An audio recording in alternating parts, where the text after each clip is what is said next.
Aujourd'hui les troupes, combat des icônes. On est à Montréal, dans la catégorie poids-plume. Les bagels s'affrontent, un contre l'autre. Sésame contre sésame. Dans la catégorie poids moyen, on a les poutines. Tous les coups sont permis. Et le plus gros numéro de la carte, le combat poids lourd. Nous avons les Smoke Meat qui vont s'affronter pour un combat sans merci. Qui remportera cette superbe ceinture?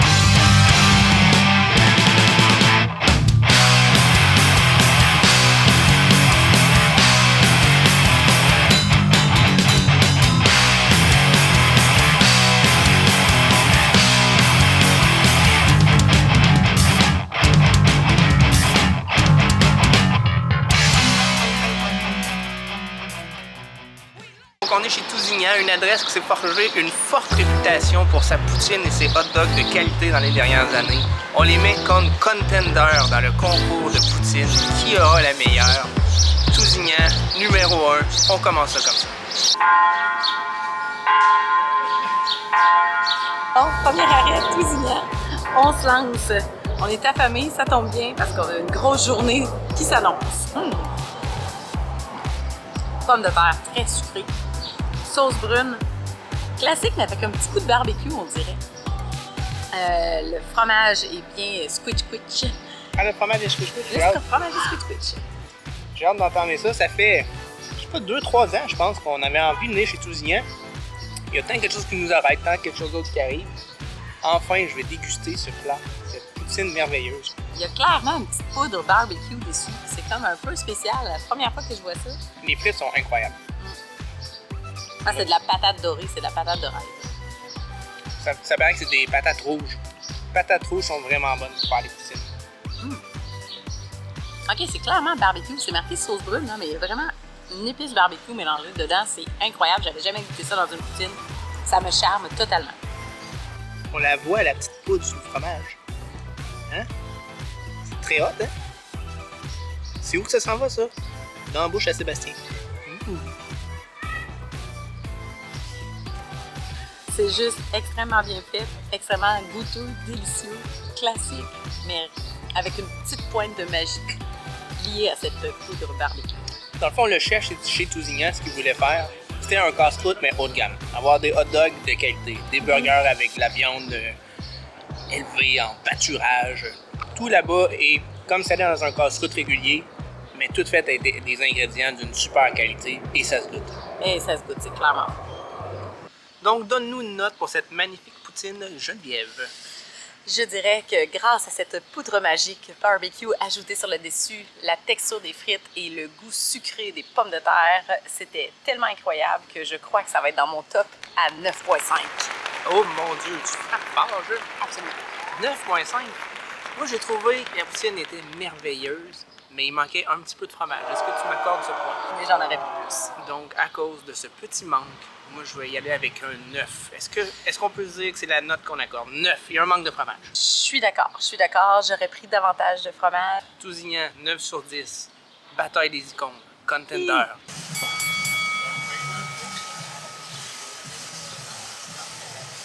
On arrive en face de la banquise, cette bâtisse orange et bleue que vous ne pouvez pas manquer. Les troupes, on est là. On est à la légende. On est dans ce qui est le combat des icônes pour être déclaré le lutteur. Pourquoi? Pourquoi? Parce qu'ici, il n'y a pas de règle. Une poutine, on le sait, hein, c'est frites, sauce, fromage. Ici, ça s'arrête jamais. Tu peux mettre des saucisses hot dog, tu peux mettre des saucisses merguez, tu peux mettre des cornichons frits, tu peux envoyer des oignons, tu peux prendre tout ce que tu veux, sacrer ça là-dessus. Je pense que des options pour pimper ta poutine doivent en avoir à peu près 120. Maintenant, n'importe qui débarque de l'avion, prend ses bagages, sac ça, ah ouais le chauffeur. Amène ça à l'hôtel, là. Moi j'ai pas le temps de m'occuper de ça, je m'en vais à la banquise. Je veux manger une poutine, j'arrive au Québec, c'est ça que je veux dans la bouche, c'est ça que je veux goûter. C'est l'icône, c'est la grande légende. Est-ce que c'est bon maintenant? Est-ce que c'est bon maintenant? On va aller voir ça en dedans, là. C'est des lutteurs! OK. On joue sans règle, on s'en va à la banquise. On parlait d'une poutine déloyale, les troupes. La savoyarde avec la sour cream, des pickles frits, des oignons caramélisés, bacon, la sauce, fromage suisse, le fromage en crotte. On va s'en mettre plein la gueule, ça a l'air délicieux. Bon, mais je me lance pour une bouchée de malade mental. Je prends la sour cream, je prends un pickle free, je prends du fromage en crotte, je prends du fromage suisse, 2-3 frites. Je vais en chercher une. Ah, elle est toute belle, elle.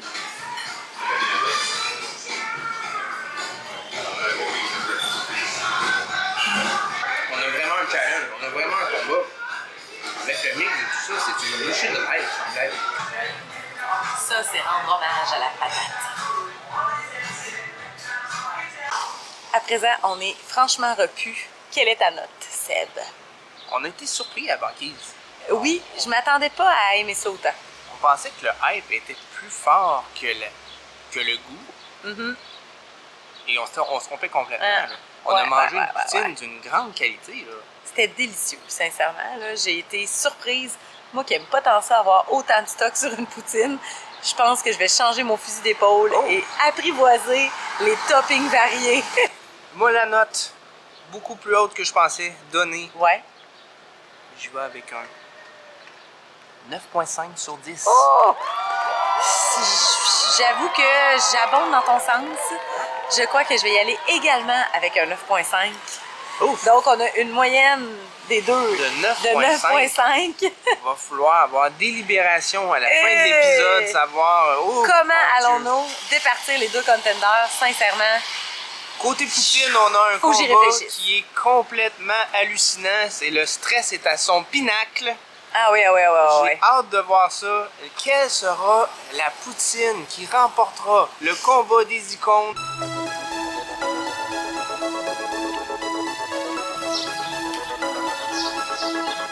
C'est un méchant sac, t'as pas pu te retenir. Non, j'ai pas pu me retenir, j'ai fait des provisions. Ça sent bon, hein? Le paradis. Il est à qui le baguette, hein? Il est à qui le baguette? Le combat!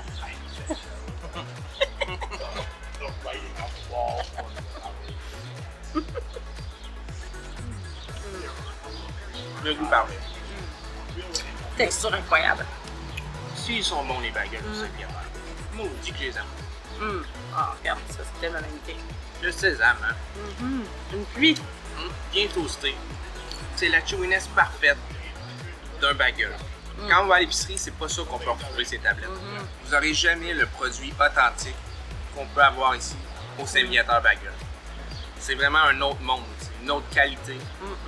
Ce bagel-là risque d'avoir une note assez haute, hein? C'est difficile à battre, sincèrement. Je crois que je lui donne une note parfaite. On se dit que la perfection n'existe pas, donnons-lui un 9,8. 9,8 sur 10 pour Bagel Saint-Viateur. Fairmont, là, reste tes bagels, fais qu'est-ce que tu veux, mais tu vas avoir de la job à faire pour remporter le championnat du combat des icônes à Montréal. C'est super rare qu'il n'y ait pas de fil ici. On va en profiter. On y va direct. Il est bouillant, tu me dis? Il est bouillant. Il est beau, hein? Il est très Il a l'air toasté. doré. Bien Un doré. petit Hein? bagel doré. Montre-moi donc ça, là. L'autre bord. Oh boy. OK. Fairmont délivre aujourd'hui. là. Fairmont délivre aujourd'hui. Fairmont veut faire partie du combat, veut être le contender gagnant. Belle texture à l'intérieur. Oh mon Dieu, sincèrement, ils ont mis le paquet aujourd'hui. Là. Clairement plus grillé, moins sucré. Il est très très bon. La croûte est peut-être un petit peu rigide pour moi. Et l'intérieur manque de chewiness. Contrairement à l'opposant, qui lui avait un bagel vraiment artisanal. Qui est envoyé au rêve là, avec l'ange là, qui se tient avec le fromage Philadelphia. Là. Si t'arrives avec ton bagel Saint-Viateur, ça se peut bien que l'ange te dit viens-t'en sur mon petit nuage ensemble, on va passer une belle journée. Tandis que le bagel Fairmont va passer une belle journée, mais sur la planète Terre. Ce qui, pour moi, est moins mon genre. Planète Terre, on y va assez souvent. Bagel Fairmont, à cause que tu me fais pas monter au ciel, je te donne un 8,5 sur 10, mais je t'apprécie quand même. J'irais quand même avec peut-être un 8,7 pour ma part. 8,7. 8,7. Ça reste quand même une grande qualité de bagel. un beau service, un beau bagel chaud qui nous tombe entre les mains. Ça rend heureux, peu importe. La difficulté, c'est le combat. On verra qui gagne. On continue à digérer, on continue à penser à tout Si ce on qui s'est change pas passé. d'idée. Puis on s'en va à la fin pour la cote finale. Seb, c'est l'heure du smoke meat. Quoi? C'est l'heure du smoke meat? Wouhou!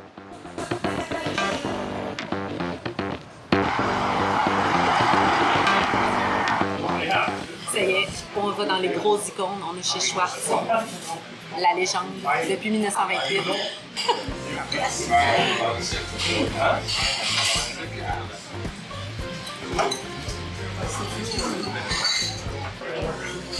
Cette viande est fondante, cette viande est servie chaude, cette viande est servie délicieuse. Seulement accompagnée d'une moutarde classique baseball, pain de seigle. Trop malade. Un vrai smoke meat, c'est pas tenable. C'est adorable. On l'a pris medium gras, comme les légendaires nous l'ont toujours dit. Tu veux pas ça sec un smoke meat. Tu veux ça juteux, avec le gras qui dégouline partout. Tu t'arranges pour être pas sale, c'est ton problème. Le piquant du poivre est incroyable. La viande est tendre. La fumée est parfaite. Le goût saumuré qui est balancé, avec un petit morceau de bacon se complémente.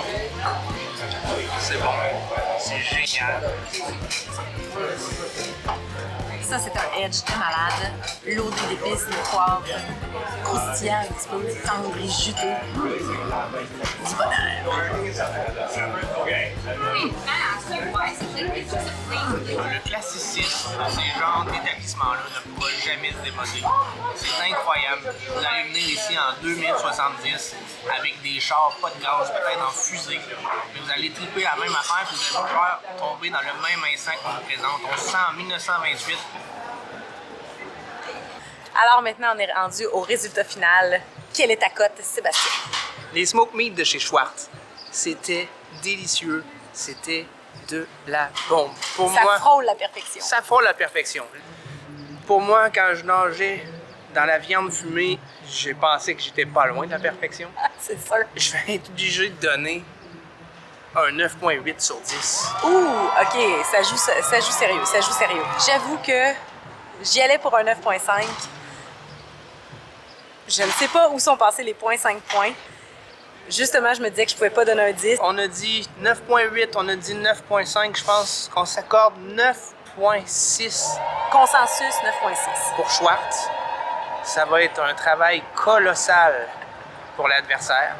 On va Difficile voir- à déloger. On va voir ce qui va se passer. Tout peut arriver. Dans la vie, tout peut arriver. Mais Schwartz a délivré une qualité exceptionnelle. Nos palais sont rassasiés.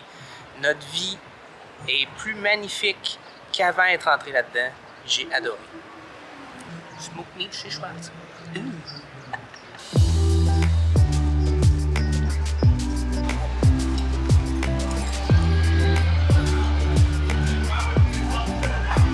Maintenant, on est chez Don, un autre légende. On s'entend le combat des icônes pour les smoke meat. C'est icône mais solide. Là. Les titres Don, c'est 1927. Ça va faire 100 ans. Ça fait 94 ans. Enfin, disons, ils n'ont pas peur des chiffres. Ça fait 94 ans qu'ils servent ces sandwichs-là au Montréalais. La tradition, le goût, le bonheur. Le pain de seigle ici, il est tendre. C'est un des pains de seigle les plus tendres que j'ai goûté de toute ma vie. Et regardez comment ce smoke meat-là est bien tranché. Ça n'a pas de bon sens. Il est fumant. Avec le beau petit poivre et tout, là. On se met ça dans la bouche et on rêve. La bouchée de tradition à Montréal.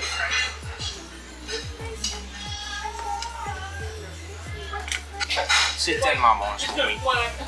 Je suis très content d'être chez Don. C'est à mon tour de me lancer. Version medium gras, comme il se doit. En une bouchée, je peux vous dire tout de suite, le pain est plus tendre, plus moelleux. La viande, par contre, est moins épicée. On sent moins le mélange d'épices. Ça goûte le bœuf fumé, mais on sent moins la croûte d'épices, les saveurs spectaculaires, légendaires ou particulières à cette viande fumée. La texture est belle. Ça me fait penser au jambon que ma mère faisait quand j'étais jeune, je trouve. Ça s'émiette un peu, là, tu sais, comme le jambon pour aussi à la moulinette qui sortait en petites crottes bizarres. Je trouve que la texture me fait penser à ça. On dirait que ça se défait plus en petits mini morceaux. Extrêmement bon, goûteux. Mais je pense que ça coûte moins les épices. Mais la texture de la viande est incroyable. Alors maintenant, les choses sérieuses. Quel est ton verdict? Ta cote. Don's, j'ai trouvé que c'était un excellent smoke meat. J'ai trouvé que la légende était dans les papilles. Oh, La légende dans les papilles. C'était poétique, cette phrase. Un 9 sur 10. Ouh! Je frappe un 9 sur 10. C'est un smoke meat de qualité. Ça vaut la peine d'aller manger un Don's dans sa vie. Parce que le décor était aussi assez joli, en fait. C'était agréable. Et des petites banquettes, c'était confortable. J'abonderai dans ton sens. Au pire, un 9.2. Un 9.2. Un 9.2, mais entre un 9.1. Une très bonne cote pour Don's. Ouais. Il va falloir en reparler dans le char, savoir qui... On a beaucoup encore de choses à penser pour savoir qui est le gagnant là, absolument. Dans le monde du smoke meat. C'est dur, hein? Le monde du smoke meat est difficile à partager. Le combat des icônes, là, c'est toute une job que nous avons les troupes. C'est légende sur légende. Comment en venir à bout? Bon, ben c'est l'heure des résultats, Geneviève. On a eu tout le temps d'y penser. C'est l'heure de vous dire qui sont les gagnants du combat des icônes à Montréal.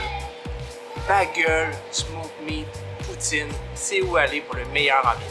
Le premier choix est assez facile. Les bagels, je crois qu'on est unanime. C'est Saint-Viateur qui gagne. Saint-Viateur Bagel, haut la main. Grâce à sa chewiness, son goût sucré, la texture, extérieur-intérieur, l'abondance de sésame. Le côté artisan, le côté fait pour toi, pour ton bagel, pour ton bonheur. On le sent chez Saint-Viateur Bagel. À présent, deuxième combat, on y va pour les smoke meat. Qui a le meilleur smoke meat à Montréal? Hein? Entre Schwartz et Don's. Un sujet très épineux, hein?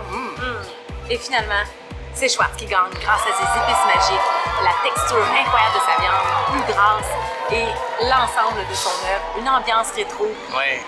Pour tous ces points, Schwartz, la légende, numéro 1. Numéro 1, smoke meat. Ici en ville. La poutine. Qui a la meilleure poutine à Montréal? Oh là là. Là-dessus, nos opinions divergent. Je choisis Tousignan à cause de sa poudre magique, barbecue sur sa poutine. Je l'avoue, j'en rêve encore. Ses patates sucrées, c'était incroyable. Puis moi, la banquise, un matin, m'a pitché en bas de ma chaise. J'étais allé là, je pensais que c'était un petit peu touristique. Je m'en allais là avec le gagnant en tête. Dans ma tête, c'était Tousignan. Ça avait été tellement délicieux. Ils m'ont pitché un mets de qualité en face. Un mets qui m'a surpris.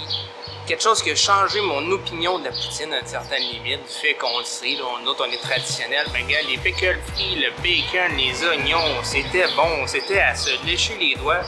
Pour moi, numéro 1, banquise. Pour jeu, numéro 1, Tousignan. Donc, pour la poutine, on n'a pas été capable de faire un consensus. On n'a pas le choix de vous dire les troupes. Ça va être votre opinion entre les deux. Il va falloir essayer les deux. Il va falloir que vous tranchiez. Dites-le nous en commentaire, quels sont vos gagnants? À vous, quel est votre choix? Est-ce que vous auriez eu d'autres contenders? On est allé dans des classiques. Lesquels sont vos gagnants? Alors sur ce, au revoir les troupes. Ciao, peace!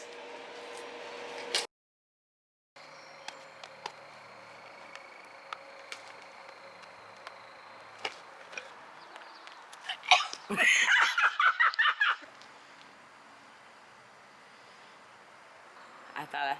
OK. Je sais pas bien. Je sais.